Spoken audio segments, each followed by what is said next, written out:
بسم اللہ والصلاة والسلام علی رسول اللہ۔ قربانی کا جانور خریدنے سے پہلے چند باتوں کا جاننا ضروری ہے۔ سب سے پہلے جانور کی عمر کا معلوم ہونا چاہیے کہ کون سا جانور کتنی عمر کا ہوگا تو اس کی قربانی کرنا جائز ہوگی۔ اب پہلے نمبر پر اونٹ آتا ہے کہ جس کی عمر شریعت نے 5 سال مقرر کی ہے۔ اگر 5 سال سے کم عمر کا ہوگا تو اونٹ کی قربانی کرنا جائز نہیں ہوگی۔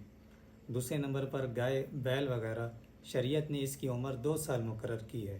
اگر 2 سال سے کم ہوں گے تو ان کی قربانی کرنا جائز نہیں ہوگی۔ اور تیسرے نمبر پر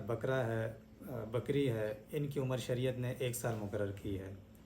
اگر 1 سال سے یہ کم ہوں گے تو ان کی قربانی کرنا جائز نہیں ہوگی۔ اور چوتھے نمبر پر دمبا ہے، بھیڑ وغیرہ ہے، ان کی عمر بھی شریعت نے 1 سال مقرر کی ہے، لیکن بھیڑ اور دمبے کے اندر شریعت نے اس بات کی اجازت دی ہے کہ اگر یہ 6 مہینے کے ہوں اور دکھنے میں یہ 1 سال کے لگتے ہوں، یعنی اس قدر تندرست توانا ہوں کہ 6 مہینے کا دمبا بھی 1 سال کا لگتا ہو تو اس کی قربانی کرنا بھی جائز ہے۔ اب جب آپ جانور خریدتے ہیں تو جس بندے سے آپ خرید رہے ہوتے ہیں تو اس سے جانور کی عمر کے متعلق پوچھ لینا چاہیے۔ پھر جب وہ عمر بتاتا ہے پھر جانور کو بھی دیکھنا چاہیے کہ جو عمر بیچنے والا بتا رہا ہے آیا یہ جانور اس عمر کا لگتا ہے یا نہیں لگتا۔ اگر اس کی ہائٹ، اس کا قد دیکھ کر یہ لگتا ہو کہ جو یہ عمر بتا رہا ہے یہ جانور واقعی اس عمر کا ہے تو ایسے جانور کو خرید لینا چاہیے اور اعتماد کرنا چاہیے۔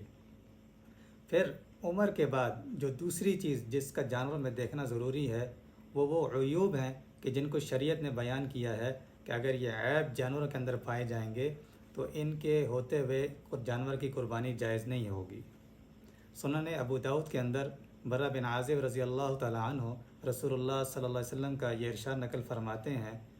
جس کا مفہوم یہ ہے کہ 4 جانوروں کی قربانی جائز نہیں ہے۔ سب سے پہلے نمبر پر وہ جانور جو اندھا ہو اور اس کا اندھا پن، ٹیڑھا پن، بہنگا پن واضح ہو۔ دوسرے نمبر پر وہ جانور جو لنگڑا ہو اور اس کا لنگڑا پن واضح ہو۔ علماء نے لنگڑا پن واضح ہونے کی تشریح یہ بیان کی ہے کہ وہ جانور جب چلتا ہو تو جس پاؤں میں موچ آنے کی وجہ سے وہ لنگڑا رہا ہے اس پاؤں کا استعمال چلنے میں نہ کر رہا ہو۔ ہاں، اگر وہ پاؤں کا استعمال چلنے میں کرتا ہے، تھوڑا بہت زمین پر رکھتا ہے تو پھر اس کا لنگڑا پن واضح نہیں کہلائے گا اور اس جانور کی قربانی جائز ہوگی۔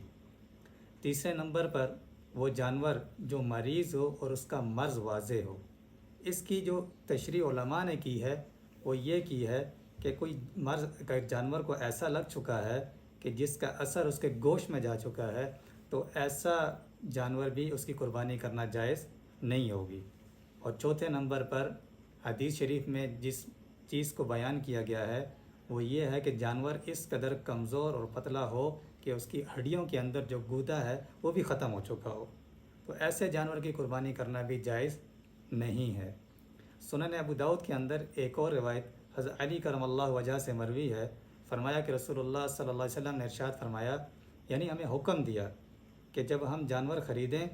تو اس کی آنکھ اور کان کو اچھی طرح دیکھ لیں، تسلی کر لیں کہ کہیں اس میں نقص تو نہیں پایا جا رہا۔ اس لیے علماء نے فرمایا کہ اگر کوئی جانور ایسا ہو کہ جس کے پیدائشی طور پر کان ہی نہ ہو یا کان ہوں لیکن وہ کٹے ہوئے ہوں یا دم ہو وہ کٹی ہوئی ہو، تو اگر وہ تہائی سے زیادہ، تیسرے حصے سے زیادہ اس عضو کے 3 حصے بنائے جائیں، مثلا کان ہے تو اس کے 3 حصے بنائے جائیں،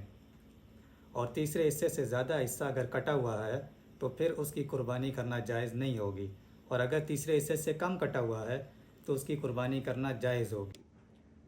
اسی طرح وہ جانور جس کے دانت ٹوٹے ہوئے ہوں تو اس میں بھی یہی قاعدہ لگے گا، یہی کلیہ، یہی فلسفہ چلے گا کہ اگر اس کے دانت زیادہ ٹوٹے ہوئے ہیں، اکثر حصہ اس کا ٹوٹا ہوا ہے تو پھر اس کی قربانی کرنا جائز نہیں، لیکن اگر دانت تھوڑے بہت ٹوٹے ہوئے ہیں، اکثر موجود ہیں، تو ایسے جانور کی قربانی کرنا بھی جائز ہے۔ اسی طرح جو سینگ کا مسئلہ ہے اس کو بھی سمجھ لینا چاہیے، لوگ اس بات کو نہیں سمجھتے، اکثر لوگ جا کر سینگ چیک کر رہے ہوتے ہیں بھئی سینگ ٹھیک ہے یا نہیں ٹھیک۔ بھئی جب جانور ایسا ہو کہ جس کے سرے سے پیدائشی طور پر سینگ ہی نہ ہو تو اس کی قربانی کرنا جائز ہے شریعت کے اندر، تو اگر سینگ ٹوٹا ہوا بھی ہو تو اس کی قربانی کرنا بھی شریعت نے اس کی قربانی کی بھی اجازت دی ہے۔ تو لوگ زیادہ تر سینگوں کو جا کر دیکھتے ہیں کہ سینگ ٹھیک ہے یا نہیں ٹھیک، تو سینگ کی وجہ سے کوئی اثر قربانی کے اوپر نہیں پڑتا۔ ہاں اگر سینگ اس کا جڑ سے اکھڑ گیا ہے، جس کا اثر اس کے دماغ تک جا پہنچا ہے، تو اس صورت میں ایسے جانور کی قربانی کرنا جائز نہ ہوگی۔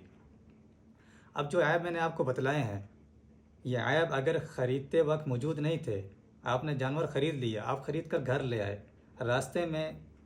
کسی حادثے کی وجہ سے یہ جو میں نے عیب بیان کیے ہیں، ان میں سے کوئی عیب اس جانور کو لاحق ہو گیا، تو پھر اس شخص کے اوپر ضروری ہے، لازم ہے کہ وہ اس کی جگہ دوسرا جانور اب ذبح کرے۔ اب ایسے جانور کی قربانی جائز نہیں ہوگی۔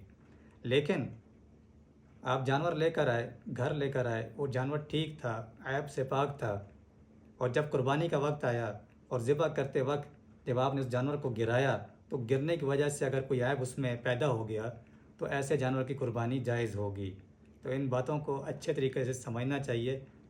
اور پھر جانور کو خریدنے کے لیے جانا چاہیے۔ وما علینا الا البلاغ۔